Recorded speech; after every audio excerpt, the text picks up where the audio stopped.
नमस्कार दोस्तों, आपने कई जगह सुना होगा प्रधानमंत्री जनधन योजना के जो खाते हैं उनके अंदर बैंक आपको 10,000 की ओवरड्राफ्ट लिमिट दे रहा है, मतलब 10,000 की लोन दे रहा है। तो आखिर ये क्या है, इसके बारे में मैंने आज पूरा डिटेल में बताया है। सबसे पहला सवाल तो ये आता है कि भैया ये बात सच भी है या नहीं, कहीं ऐसा तो नहीं आप अपने व्यू बढ़ाने के लिए ये चीज़ दिखा रहे हो। तो मैंने इसके लिए आपको वेरिफिकेशन किया है, बैंक ऑफ इंडिया की वेबसाइट पे आपको दिखाऊंगा, प्रधानमंत्री जनधन योजना की जो ऑफिशियल गवर्नमेंट की साइट है उस पर दिखाऊंगा, और एसबीआई की जो ऑफिशियल वेबसाइट है उस पर इस 10,000 ओडी स्कीम के बारे में क्या कहा गया है वो सब मैं आपको दिखाने वाला हूं। फ्रेंड्स देखिए, सबसे ईजी है, आप गूगल पे सर्च करिए प्रधानमंत्री जनधन योजना 10,000 ओडी लिमिट। यहाँ से आप सबसे पहले आ जाइए। मैं सबसे पहले आपको प्रधानमंत्री जनधन योजना स्कीम के बारे में ले चलता हूँ। जो प्रधानमंत्री जनधन योजना है जो ऑफिशियल वेबसाइट है, आप देख सकते हैं gov.in, मतलब ये गवर्नमेंट की ऑफिशियल वेबसाइट है। इसके अंदर आप देख सकते हैं बिल्कुल क्लियर अक्षरों में लिखा हुआ है, a overdraft facility up to 10,000 to eligible account holder is available. ठीक है, यहाँ ये हो गया प्रधानमंत्री जनधन योजना का। अब हम बात करते हैं एसबीआई की वेबसाइट। ये एसबीआई की ऑफिशियल वेबसाइट है, आप ऊपर देख सकते हैं sbi.co.in लिखा हुआ है। अब यहाँ पर इसके जो फ्रिक्वेंटली आस्क्ड क्वेश्चन में प्रधानमंत्री जनधन योजना वाली जो चैप है उस पोर्शन में हम आ जाते हैं। यहाँ भी आपको जो 10,000 की ओडी लिमिट है उसका जिक्र आपको मिल जाएगा। ये देखिए, What is the concept of overdraft 10,000 in Pradhan Jandan Yojana account and from where these facility available?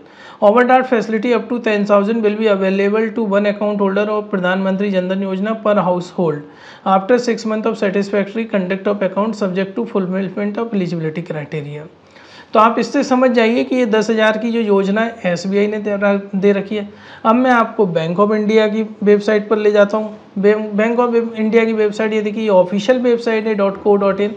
यहाँ पर भी देखिए प्रधानमंत्री ओवरड्राफ्ट योजना अप टू 10,000 इन प्रधानमंत्री अकाउंट। यहाँ पर आप ये देख सकते हैं बिल्कुल साफ लिखा हुआ है।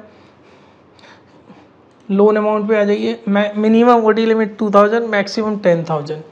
ठीक है, तो इस तरीके से आप ये समझिए कि प्रधानमंत्री ओवरड्राफ्ट फैसिलिटी जो 10,000 की है वो एक्चुअल योजना है, वो ऐसे ही नहीं है कि मैं रैंडमली बोल रहा हूँ। ये सब मैंने इन्फॉर्मेशन इंटरनेट पर कलेक्ट करी हुई है, तभी मैं आपको बता। अब बात आती है कि कैसे मिलेंगे ये 10,000 रुपये प्रधानमंत्री जनधन योजना में। तो इसके बारे में, इस स्कीम के बारे में बेसिक डिटेल्स आप समझिए। सबसे पहले पर्पस, आखिर भारत की गवर्नमेंट का क्या पर्पस है, प्रधानमंत्री जी यह योजना क्यों शुरू करी। देखिए होता क्या है, जो लोअर मिडिल क्लास फैमिली होती है, लोअर क्लास फैमिली होती है, जिनके पास कांस्टेंट इनकम का स्रोत नहीं होता, डॉक्यूमेंट्स नहीं होते, तो उनको कभी कभार जब कभी फाइनेंस की ज़रूरत पड़ती है तो उनको बहुत तकलीफ़ों का सामना करना पड़ता है। तो उनको ईज़िली लोन अवेल करवाने के लिए कि फाइनेंशियल इंस्टीट्यूट से उनको ईज़िली लोन मिल जाए, इसलिए यह स्कीम शुरू करी गई है। क्योंकि जनधन के खाते जनरली लोअर मिडिल क्लास लोगों ने खुलवाए हैं, जिनकी आय बहुत निम्न स्तर की है, मतलब साल भर वो शायद 1 लाख से कम कमाते हों। दूसरा अब आता है एलिजिबिलिटी क्राइटेरिया कि ये 10,000 की जो ओडी लिमिट है इसके लिए कौन कौन एलिजिबल है। देखिए, इसके लिए एलिजिबिलिटी के लिए कुछ चीज़ें हैं। पहली बात, satisfactory running of account for 6 month, पिछले 6 महीने से आपका अकाउंट सही तरीके से चलना चाहिए, मतलब उसके अंदर रेगुलर तरह के ट्रांजैक्शंस हो रहे हों, आप उसको यूटिलाइज भी कर रहे हो। ओडी लिमिट सिर्फ एक ही पर्सन को मिलेगी एक फैमिली में, और प्रेफर होगा कि अगर कोई लेडी का अकाउंट है तो लेडी को मिलेगी।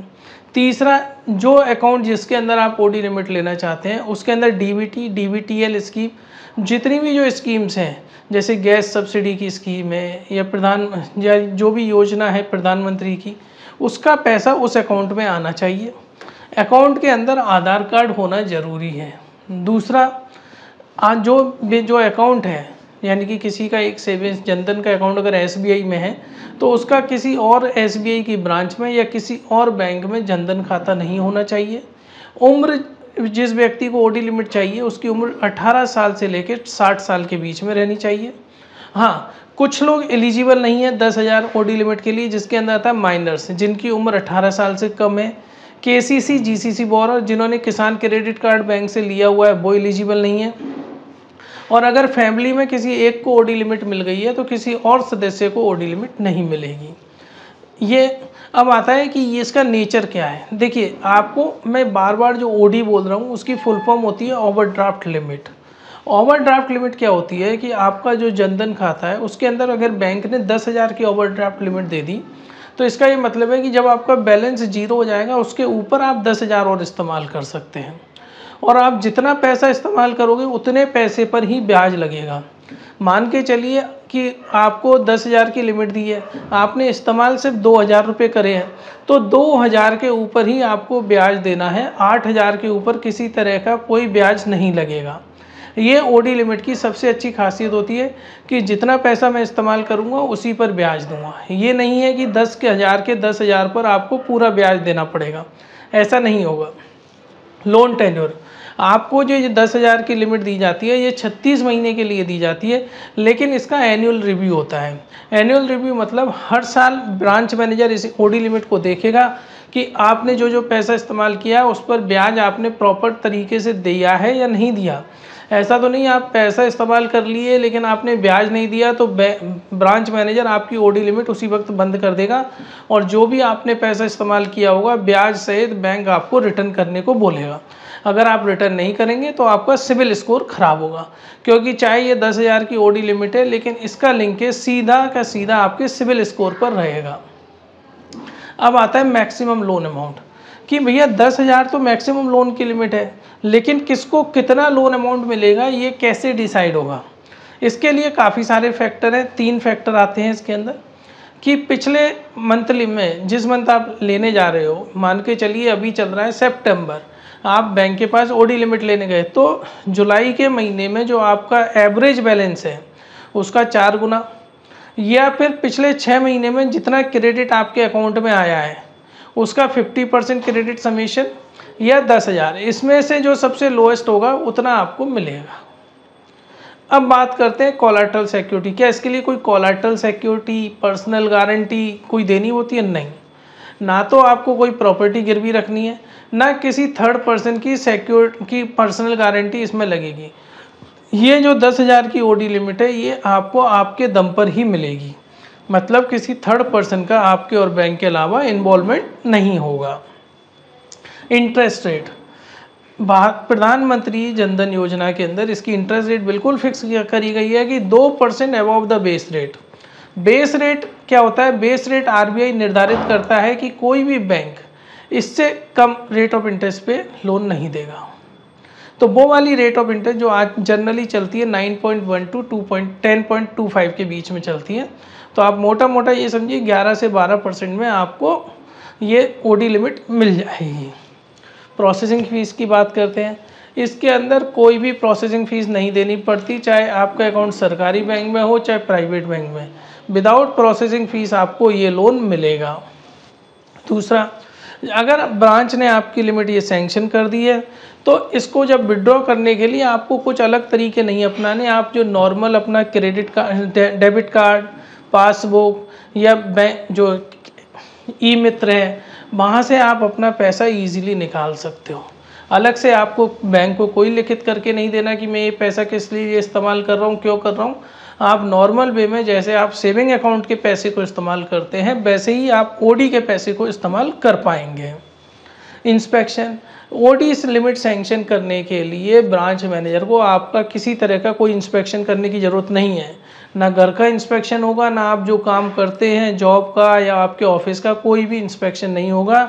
बिना इंस्पेक्शन के आपको ये लिमिट मिलेगी। अब कुछ और इम्पोर्टेंट चीज़ें जो आपको ध्यान में रखनी है कि मोबाइल नंबर जो है बोरोर और फैमिली मेम्बर का वो रिकॉर्ड में रहेगा। आधार नंबर अगर आपने एक अकाउंट में लिंक कर दिया है तो आप दूसरे अकाउंट में NCPI के माध्यम से आधार कार्ड लिंक नहीं कर सकते। जितने भी DBT के बेनिफिट्स हैं वो आपके SBI OD अकाउंट में ही आने चाहिए। और दूसरा, लोन अकाउंट IRAC नॉर्म के सब्जेक्टेड है, मतलब जो दूसरे जो नॉर्मल लोन अकाउंट होते हैं जिसके अंदर रीपेमेंट होता है उसी रीपेमेंट के अकॉर्डिंगली आपको इसका भी रीपेमेंट करना पड़ेगा। इसके अंदर कोई भी डेविएशन नहीं है। आपको ये ओडी लिमिट अवेल करने के लिए जो आपकी होम ब्रांच है वहाँ के ब्रांच मैनेजर से मिलना होगा। अपने 6 महीने का बैंक अकाउंट स्टेटमेंट आप ले जा सकते हैं या बता सकते हैं, और जो वीडियो में बताया एलिजिबिलिटी वो सब चीज़ें आप ब्रांच मैनेजर के साथ डिस्कस कर सकते हैं और आपको ईजिली ओडी लिमिट मिल जाएगी। फ्रेंड्स, हम personal loan, business loan, home loan का काम पैन इंडिया कराते हैं। अगर आपके किसी भी दोस्त या रिलेटिव को लोन की आवश्यकता है तो आप उसकी फ़ाइल हमें रेफ़र कर सकते हैं। ऊपर दिए हुए व्हाट्सएप नंबर पे हमारी टीम तुरंत वो प्रोसेस कराएगी और आपको 2% तक का कमीशन मिलेगा।